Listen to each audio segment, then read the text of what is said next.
مالک بن Huwayrith رسول اللہ صلی اللہ علیہ وسلم کے آخری صحابہ میں سے، آپ کو پتہ ہے امام بخاری نے ان کی احادیث کو بھی نقل کیا ہے،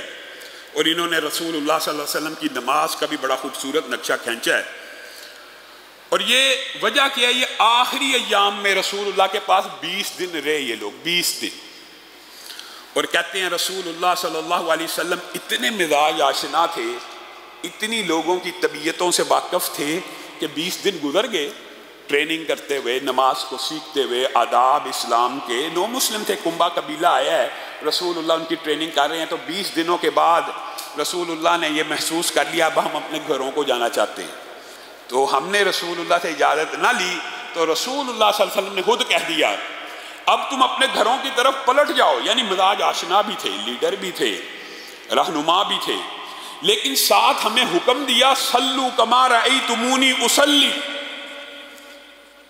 مالک بن حویرث کہتے ہیں ہمیں حکم دیا نماز اب تم نے ایسے پڑھنی ہے جیسے مجھے پڑھتے ہوئے دیکھا ہے۔ اور مالک ابن حویرث کی وہ متعدد حدیث ہے کہ رسول اللہ نماز کیسے پڑھتے تھے، وہ ایک الگ موضوع ہے، لیکن حکم کیا دے رہے ہیں، نماز کیسے پڑھنی ہے جیسے مجھے پڑھتے ہوئے دیکھا۔ اور دیکھنے میں جتنے اعمال ہیں وہ بھی شامل ہیں، اور جو ادراک اور شعور اور فہم ہے وہ ہر چیز اس بات میں شامل ہے کہ جیسے مجھے نماز پڑھتے ہوئے دیکھا ویسے پڑھنا۔ اور ساتھ میں ایک حکم اور دیا جو نماز باجماعت کی فرضیت کے اوپر دلیل ہے، جب بھی نماز کا ٹائم ہو تم میں سے ایک شخص اذان کہے، اقامت پڑھ کے اپنے اندر سے جو سب سے بزرگ ہے، بڑا آدمی ہے، اس کی امامت میں نماز کو قائم کرنا۔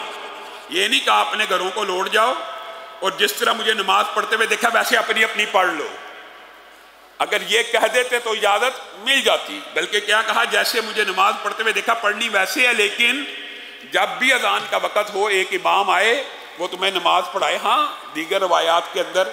امام کی دیگر صفات بھی شامل ہے، بزرگی بھی ایک وجہ امامت کی۔ دیگر روایات کے اندر تو باضابطہ طور پہ رسول اللہ نے یہ بھی کہہ دیا جب اذان ہو اقامت ہو جائے تو تم میں سے جو سب سے بڑا حافظ ہے، یعنی جو قرآن کا عالم ہے، مراد جس کے پاس علم دین ہے،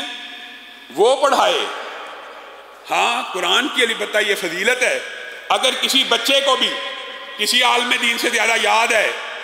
اس کو نماز باجماعت کی امامت کا حق حاصل ہے، وہ پڑھا سکتا ہے، جائز ہے۔ یہ ایک الگ فقہی مباحث ہے،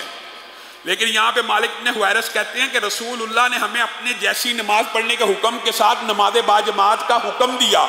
حتیٰ کہ مالک بن حویرث کی یہ حدیث بھی موجود ہے کہ 2 اشخاص رسول اللہ صلی اللہ علیہ وسلم سے یا اجازت طلب کی۔ یہ پورا پیچھے والی ڈیٹیل اور سیاق و سباق معلوم نہیں ہے، لیکن معلوم یہ ہے کہ مالک بن حویرث کی بات سے یہ پتہ چلتا ہے کہ 2 اشخاص بھی رسول اللہ کے پاس جب بھی آئے تو رسول اللہ نے ان کو جاتے ہوئے یہ کہا، 2 کو بھی، 3 کی بات نہیں ہو رہی، 2 کو کہ جب بھی نماز کا وقت ہو تم میں سے ایک امام بن جائے اور ایک مقتدی بن جائے۔ اور آپ رسول اللہ کی وہ حدیث کو فراموش کر گئے کہ ایک شخص آیا اکیلے تنہا نماز پڑھنے لگا تو رسول اللہ نے کہا کون اپنے بھائی پہ صدقہ کرے اور نماز باجماعت میں اس کو شامل کرے۔ نماز باجماعت اتنا اہم فریضہ ہے کہ مالک بن حویرث 20 دن رہ رہے ہیں، رسول اللہ جاتے وقت ان کو حکم دے رہے ہیں کہ آپ نے باجماعت نماز کو ادا کرنا ہے۔ ہمارے ہاں معاشرے میں غلط العام ہے، مسجد میں ایک جماعت ہو گئی ہے، دوسری کو جماعت کرانے لگا، بھائی یہاں تو پہلے ہو گئی ہے، اور بھائی بندہ مومن اور مسلم کے اوپر ہے ہی نماز باجماعت فرض،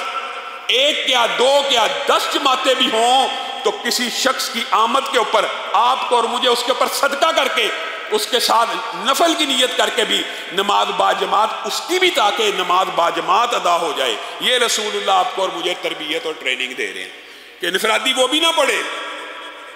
اگرچہ نماز باجماعت کی نیت سے آیا اجر و ثواب تو پا لیا۔ یہ شرعی عذر ہے کہ نماز باجماعت کی، یہ شرعی عذر کے حوالے سے انشاءاللہ آپ کو بتائیں گے کون سے شرعی عذر ہے۔ انسان نماز باجماعت کی نیت سے گھر سے نکل پڑا، وہ ساری فضیلتیں بھی اور اس کی ادائیگی بھی ہوگی، کسی وجہ سے تاخیر ہو گئی ہے، سفر کی وجہ سے، راستے کی بلاکنگ کی وجہ سے، کسی مسئلے، اب وہ نماز باجماعت ہو گئی ہے تو اس کے اوپر آپ میں سے کسی نے صدقہ کرتے ہوئے اس کو بھی نماز باجماعت پڑھانی ہے، اگرچہ اس کو وہ اجر و ثواب اس کی نیت کی وجہ سے مل گیا ہے، لیکن آپ نے اس کے اوپر بھی صدقہ کرنا